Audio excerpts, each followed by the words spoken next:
Talk a little bit about, I know this film is about friendship and grief and all of the things that come together, but for the ladies, what are some of the joyous moments that you found the characters interacting in and how they bolstered up each other throughout this film?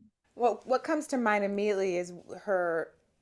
Well, do we want to spoiler alert? But the moment where she's cutting her hair, and I just thought that that was just such a beautiful. There was not much being said between the three of us, but it was just one of those moments where you really get to see the history and the love, right, and the joy amidst all of the pain. But that's what we do good. That's what Black people do good. We do joy amidst pain very well, right?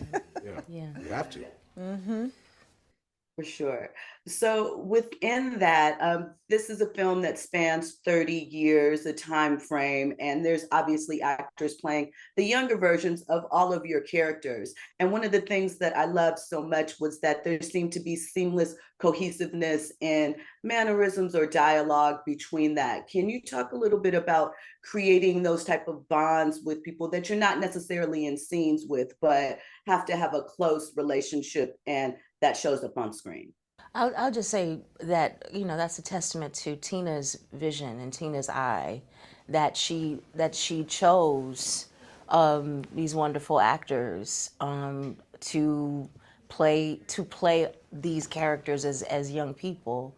Part of great directing is great casting, and as you were, your experience of it is shows that what she did, her choices were effective. We get to see different levels of love, friendship love, familiar love, relationships love. For Mekhi and Russell, I want to talk a little bit about, for the men in this, we're used to women sort of leaving their relationships when they get into marriages or relationships and leaving them behind. And in this instance, we didn't. So how do you think the men balance being involved with women that were so close knit and basically their movements were of one? So if you impacted one of them, you impacted all of them.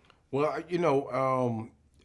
I think, as and myself and Russell, as married men, you're not just marrying the woman, okay? You're marrying her family as well, okay? So you have to have a certain understanding of that family dynamic. You have to respect it, especially if it's a positive dynamic, in which I think that the Supremes have that positive dynamic. And I think us as men, even though we all have different personalities in this film, we respect their dynamic and appreciate their dynamic, and we're in support of it. So, with that being said, I mean, that's basically it in a nutshell. We just respect their dynamic. And wrapping up, so as we move through the highs, the lows, the up and downs, one thing that is consistent is their bond not only to each other, but to Earls as a place that sort of centers them.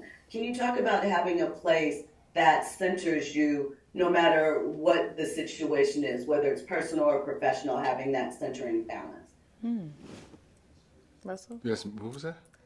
Is there a place that you go That where you have centers you you. get centered, That Earls? hot workout. Oh yeah. Yeah, no. Yeah, I mean, to me, like, fitness is big, in my life. So, as you age, you have to really kind of stay on it. And so, for me, it is getting up early in the morning and sometimes doing my sun salutations and just kind of meditating and then going to work out. And I always believe that balances and centers me and prepares me for what lies ahead for that day.